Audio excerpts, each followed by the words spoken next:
Molimo mosantu soki oza na yango te moyo mpe comprendre liloba Nzambe ezali te okosala n'importe quoi pe okomema bato mingi négarément et tu seras jugé.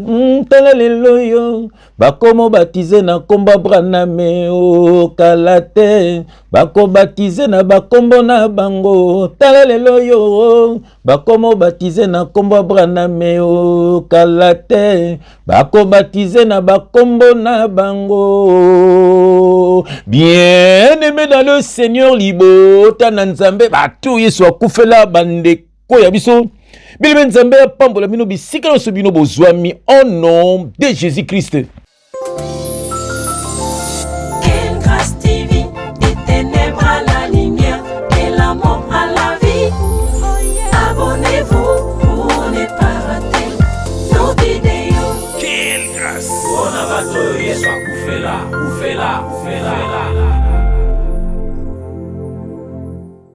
Bien-aimé, shalom. Quelle grâce, quelle joie immense. Donc, toi, quand vous avez na Nzambe, bien-aimé, pesi pasi, pesi mawa. Bien-aimé, tala image yo. Oh, et pesi pasi. Merci nandeko atindelinga image yo.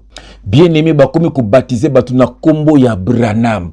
Oh, ndenge tuyembi na nzembo kalate bako baptiser na bakombo na bango moko ba faux serviteur de Dieu oyo. Bien-aimé, batu bembi bengaka ba pasteur, évangéliste, apôtre, docteur, batu nyonso na baza ba faux serviteur de Dieu. Bien-aimé, ezali ba don kati na biso. Le banzambe za koloba boye, Jésus-Christ notre Seigneur et Sauveur, étant descendu dans les profondeurs, étant monté dans les hauteurs, il a amené des captifs. Ba captifs baza banani, batu nyonso bakangama na masumu, batu bakangama ne kobo, na milangwa, na makambo bele. Balobi, il a amené des captifs et il a fait des dons aux hommes. Ce sont des dons. Les autres comme pasteurs, les autres comme évangélistes, les autres comme apôtres. Bien aimé, ezaba don katina biso, ezaba titrete. Nous sommes tous des frères et sœurs dans les Seigneurs. Bien aimé, bokabonana batu, ils ne sont pas de Dieu. Tala bien-aimé dans le Seigneur et bakate na likambo tozwi lelo bakomi ko baptiser batu na kombo ya Branham kalate bako baptiser na bakombo na bango moko na kotiela bino video botala bino moko tata oyo alobi boye alobi Jésus-Christ azalaki moto lokola biso baptisaki batu na kombo na ye na au nom de Jésus na tango ya Jésus. Alors sikope il faut baptiser na kombo ya William Branham, bien-aimé, alobi lisusu na tango Moïse, baptisaki batu au nom de Moïse. Ce qu'il faut baptiser batu na au nom de William Branham. Bien-aimé, mensonge. Et si ka mon côté, Moïse a baptisaki batu au nom de Moïse. Mensonge sur mensonge. Bien-aimé dans le Seigneur, le banzambe za kolobaboy. Tant Moïse a bimisi ba na Israël na Égypte. Tant bakati saki mer rouge, bakati saki mer rouge une fois seulement. Le banzambe bingango baptême de Moïse. Na révélation et la kisi baptême ya temps ya Moïse. Donc ndeka bakatisaki maiwana eza révélation mobimba. Ça veut dire Égypte eza lokola monde, eza lokola mokili. Kokatisa mer rouge au comme de l'autre côté au longue na mokili, au longue na ekobo, au longue na souffrance, au longue na ba vie mabe ozalaki nango. Yango ba bengi baptême, c'est le changement de vie. Ozasu na ngambo mokilité au comme de l'autre côté ya Nzambe. Eza révélation. Tant que Jean-Baptiste aye a baptisaki batu. Ezalaki toujours na ordre ya Nzambe. Mais bien aimé, ezaka révélation. Yemoko Jean-Baptiste alobaki, moi je vous baptise d'eau, mais c'est lui qui viendra après moi. Lui, il vous baptisera du feu et de l'Esprit Saint. Voilà, Jean-Baptiste alobaki yango clairement. Et puis tant Jésus-Christ ayaki, bien aimé dans le Seigneur, jamais atiaki batu na mai, jamais. Jésus-Christ atikali ko tia batu na mai te. Yemoko kotaki na mai, c'était pour accomplir mission ya Jean-Baptiste. Voilà, alors Jésus-Christ yemoko atikali ko tia batu na mai te. Ba apôtre na ye oui, parce que bazalaki ba juif, bien aimé dans le Seigneur. Mais tango Jésus azozonga, bien aimé a baptisé ki ba apôtre na wapi na chambre haute. Voilà, ndenge Jean-Baptiste alobaki après nga yemuto kozwa relève parce que toute la Bible bien aimé dans le Seigneur parle que de Jésus-Christ. Bien aimé bazoko sabino, bien aimé ezala ba offrande, ezala ba dîme, ezala ba temple, nyonso wana ezana ngo kaka Jésus-Christ. Bien Bien-aimé, Nzambe, azalaki Nzambe likolo, akomi eloko atina te, babengango offrande. Donc ami kitisi, akomi moto lokola yo, ayeko kufela yo. Donc akomi offrande pona yo. Azape ko senga na yo, po zonga na maboko na ye, koma offrande. Ndenge biso ba frère JF. T'as la photo, on a tel chaque jour, t'as la photo. Voilà, tout ça soubouété, tout comme offrande, tout longoli qui bongaï, tout longoli qui bonzoto, tout comme offrande pour na Yesu. Voilà, offrande à mon nene Yesu zako sengayo. Kolanda ba faux serviteur de Dieu te, bele nzamba sala mbongo te, mbongo za pona bato mokili. Bana nzambe bakabananaka, okotika muninga na pasité, bazoko sabino. Bele tata oyo, alobi Branham, notre Seigneur et Sauveur. Ah, epesi passe epesi mawa. Branham asovaki batu wapi. Branham aza Seigneur ebandaki mokolo nini. Baza koko sabino. Bien aimé kabana na bato yo. Bien aimé ezana bana na satana baye bele. Bien aimé pona ko détruire bino, pona ko kosa bino, pona ko mema bino na lifelo. Sortez du milieu d'eux. Nzamba kabolaka gloire na yete. Ba komisi ba Branham banzambe na ba vie na bino. Ba komisi ba Bouddha banzambe na ba vie na bino. Ba komisi ba Kimbangu banzambe na ba vie na bino. Bien aimé ils ne sont pas de Dieu. Bien-aimé, réveille-toi qui dort encore. Bien-aimé, terno tata oyo, après tout zonga, au nom de Jésus-Christ. Dans le premier exode, les gens ont été baptisés au nom de Moïse. Il était un humain comme vous et moi. Dans le deuxième exode, les gens ont été baptisés au nom de Jésus. C'était un humain comme vous et moi. Et aujourd'hui, nous sommes dans le troisième exode. Notre leader s'appelle William Marion Branham. Nous ne pouvons pas être les gens du troisième exode et aller baptiser au nom d'un Dieu du deuxième exode. Ça ne peut pas aller. Le même Dieu là qui était dans le deuxième exode est monté. Il fait maintenant son troisième exode. Son nom c'est William Branham. Acceptez-vous d'être baptisé au nom de William Marion Branham? Merci beaucoup. Sur votre oui, maintenant je vais te baptiser au nom de notre Seigneur et Sauveur William Marion Branham par immersion. Amen. Alléluia. Amen. Epesi passe, epesi mawa. Bien-aimé, où va le monde? Où va le monde? Sans Yesu, bien-aimé mawa mingi. Sans Yesu, bien-aimé okineli felo. Yango Yesu alobaki, conducteur aveugle. Ozo mema ba aveugle. Binono so bosuka na libulu. Bien-aimé yango yo. Karbona na bato yo. Nous sommes au temps de l'esprit. Bien-aimé, nous sommes au temps de l'esprit. Tout est spirituel. Nous sommes dans la nouvelle alliance, bien-aimés dans le Seigneur. Bien-aimés dans monito bondela, yamoto passo la makomi au nom de Jésus-Christ, éternel Dieu des armées, papa. Oh papa, tala makamuzo le kanamokili papa. Ba sankapare na kombo na yo papa. Po ba baby sabano ya yo papa na ngai, ba lia bango bambongo, ba baby saba foi na bango, ba komisa bango be esclave na bango, ba détruire kondima na bango, ba kumba bango na lifelo papa. Yangozo tinda biso na bano ya yo bato Yesu akufela occasion de la trompette bakabona na batu ya mabe pena makambu ya mabe po ete babekise milimo na bango papa natiki message na maboko na yo yaka kote ya bano ya yo pe kokwisa banguna na biso. Que le Saint-Esprit parle pour l'édification de ton peuple au nom de Jésus-Christ. Nous avons ainsi prié et nous disons Amen. Oh, bien-aimé, Hosanna adresse bien. Awa, pembe na pembe. Vérité de very. Révélation de rêve à rêve. Uniquement pour na bateau Yesu akufela. Bien monsieur Sokufela yote, il veut baptiser au nom de Branham.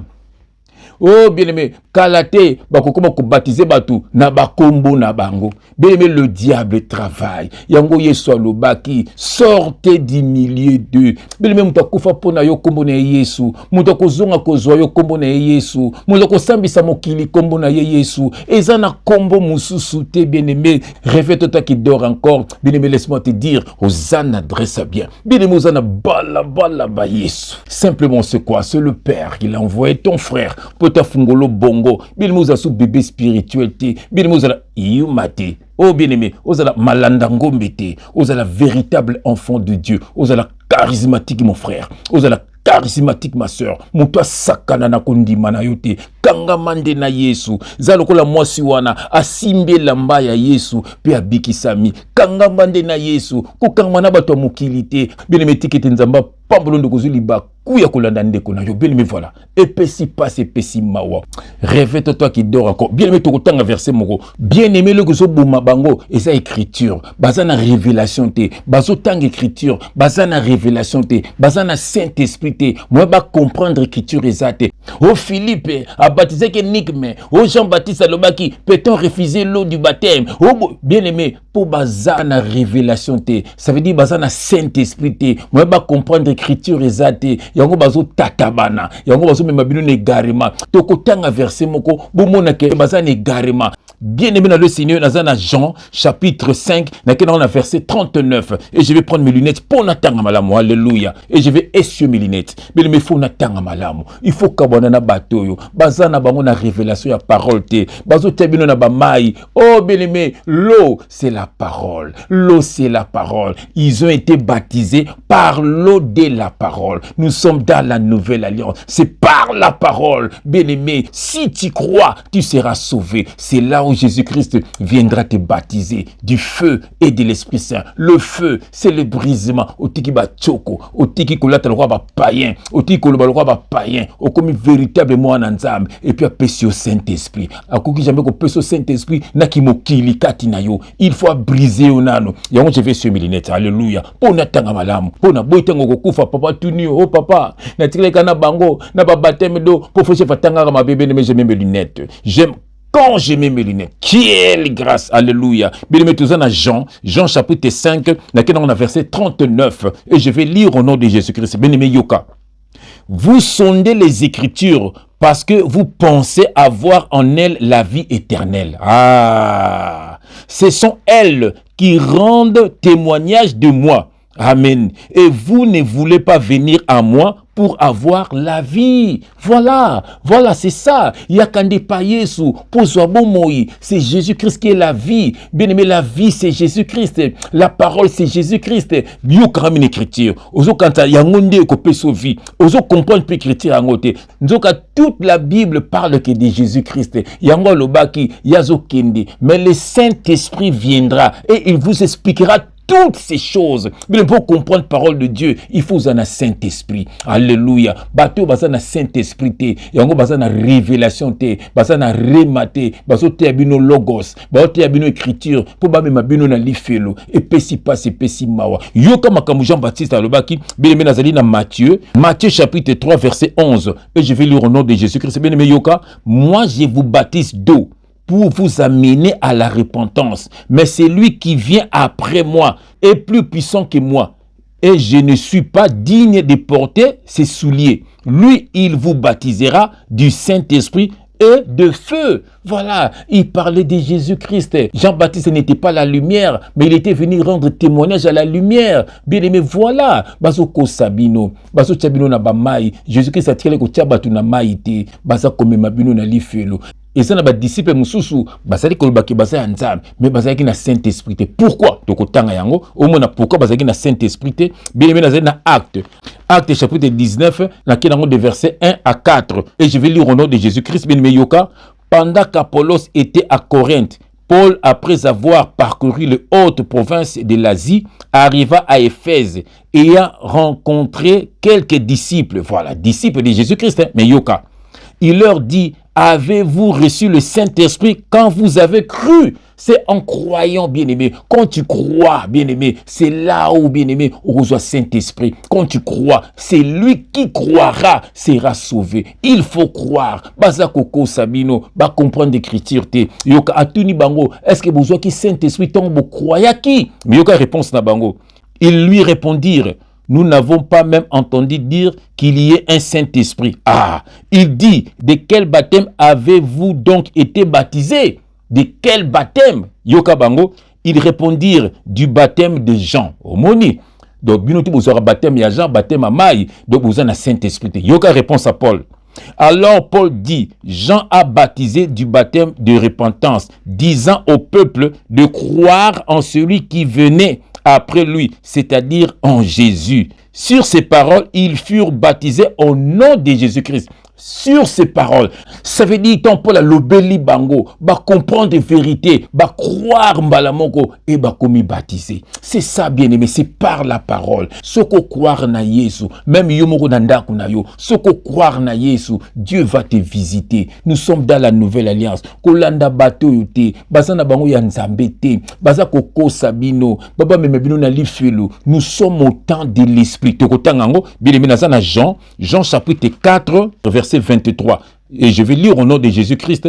Mais l'heure vient et elle est déjà venue où les vrais adorateurs adoreront le Père en esprit et en vérité. Car ce sont là les adorateurs que le Père demande. Dieu est esprit, il faut que ceux qui l'adorent en esprit et en vérité. Voilà, c'est ça. Nous sommes au temps de l'esprit. Dieu est esprit et il faut que ceux qui l'adorent en esprit et en vérité. C'est le temps de l'esprit. Tout est spirituel. Ezaba mbongote, bananzame ba kabananaka, bananzame ba sunganaka, bananzame ba tikanaka na mabete. Bien-aimé, ezaba mbongote, c'est la foi. Bonzambe zali la foi. À partir de la foi, bien-aimé, on peut déplacer ba montagne. À partir de la foi, ato kufu kokota lola. À partir de la foi, on peut guérir ba malade. Basa koko sayo, kabwana na batoyo, ils sont charnels. Ba comprendre na bango écriture te. Atape bazo comprendre l'écriture, mais ba koloba vérité te. Pour bazana besoin bo adoraka bango, bo zala esclave na bango. Nzoka makambo nyonso bango bazo sala, yo poko sala ngo parce que toi tu as Jésus-Christ. Nous sommes au temps de l'esprit. Bien-aimé mutu moko ta komemo na lola. Comportement na yonde komema yo soit na lola soit na lifelo. Nous sommes dans la nouvelle alliance. Kanga mande na Yesu. Yoka verset tokotang. Nazana Romains chapitre 8 verset 14. Et je vais lire au nom de Jésus-Christ. Bien-aimé yoka. Car tous ceux qui sont conduits par l'Esprit de Dieu sont fils de Dieu. Ah, voilà, nous sommes au temps de l'Esprit. Dieu est Esprit. Tous ceux qui sont conduits par l'Esprit de Dieu sont fils de Dieu. Eza makambo molimo, eza makambo miso monite, o Matthieu yokite, eza makambo molimo, kanga mande na Nzambe, yenda ko baptiser, tozo mona lelo, même dans l'église no catholique, bazo ba bébé Mickey, bazo tia bango na mai. Est-ce que Jean-Baptiste Ekoutou ataka ba bébé na mai? Bomino makambo lokuta. Voilà, nous sommes au temps de l'Esprit. Bazo bébé sa ba via bana na bino, okomona bino kuna, bazo bino na bibale, bazo kaba bino na ba sirène des eaux. Nous sommes dans la nouvelle alliance. Kangamane na Nzambe, yenda ko baptiser yo. Nous sommes dans la nouvelle alliance. Yemokonda sala musala na ye. A utilisaka biso poto loba po bino bo landande ye. Voilà, landande Yesu. Kolanda muta mokilité. Maudit l'homme qui se confie dans l'homme. Confiez-vous à l'Éternel. Bileme landande Yesu. Yenda ko batela yo. Yenda ko koisa banguna na yo. Yenda ko pambola yo. Yenda ko memo na lola. Muta ko memo na lola zate. Yenda intermédiaire entre biso na Nzambe, yemoko pekaka Nzambe. Makamanta meza mystère. Boka bwana batoyo, baza koko sabino, baeko luka mbongo, baeko luka gloire. Voilà. Baeko zo place Yesu na mitema na bino, epesi passe epesi mawa. Tokotanga verset mo suka na kombo na Jésus Christ. Tozana Acte chapitre 4 verset 11 à 12 et je vais lire au nom de Jésus-Christ. Bien-aimé yoka. Jésus est la pierre rejetée par vous qui bâtissez et qui est devenue la principale de l'angle. Verset 12. Il n'y a de salut en aucun autre, car il n'y a sous le ciel aucun autre nom qui a été donné parmi les hommes par lequel nous devions être sauvés. Ezana kombo mususu te. Kakana kombo Yesu, boka bonana batoyo, ils ne sont pas de Dieu. Bazaba faux prophète, stade de martyr pese bimaki, tebi moto nzambe tumba bango, moto nzambe zikisa bango, ba faux politicien, ba faux prophète, ba faux chantre, ba faux musicien, baza ebele basangani pona komema bino na lifelo, pona ko détruire ba vie na bino. Bele me yoka ngona no muke na kombo na Jésus Christ.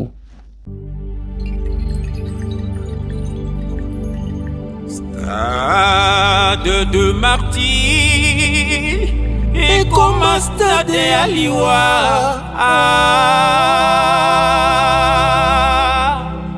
Quelle grâce! Bandoki basangani na stade de martyr. Ona kobo mabai nyoraye. Mawao. Ona kobo mabai.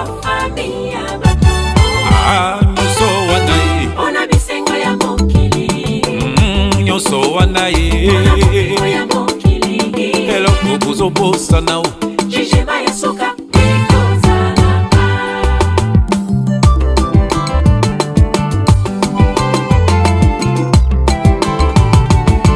bandoki bakadia basangani na stade de martyr Ona kobo mabai mawa o Ona kobo mabafamia nyoso wana ye Ona bisengo ya mokili nyoso wana ye Ona bomengo ya mokili eloko bozobosana o jugema ya suka ekozalaka.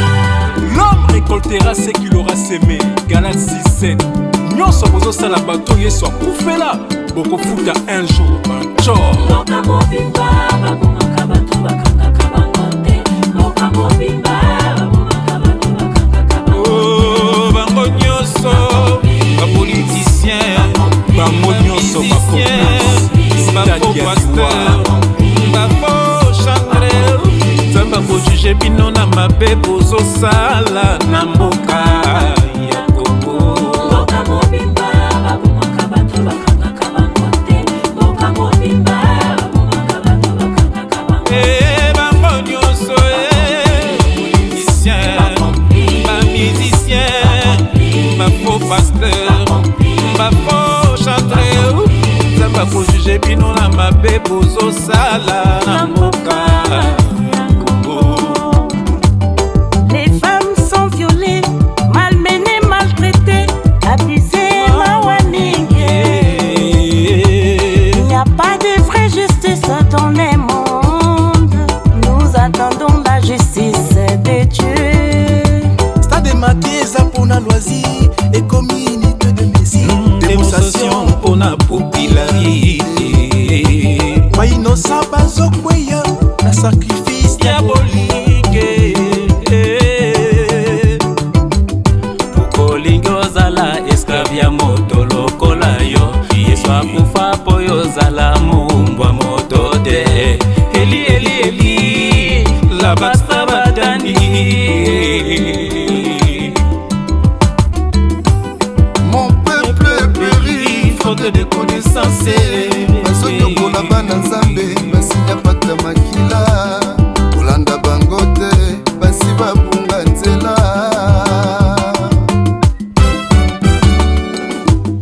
Banto oza banto bankadia oza bankadia okosala juge mokolo asuka ye bomabe bososala bokofutango l'homme récoltera ce qu'il aura semé. Banto oza banto bankadia oza bankadia.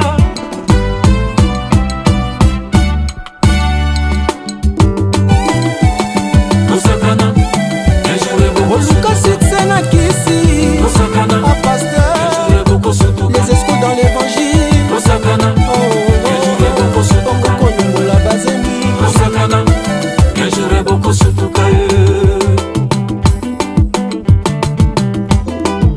Que Dieu te bénisse, que Dieu te visite. Au nom de Jésus-Christ. Amen. Quelle grâce!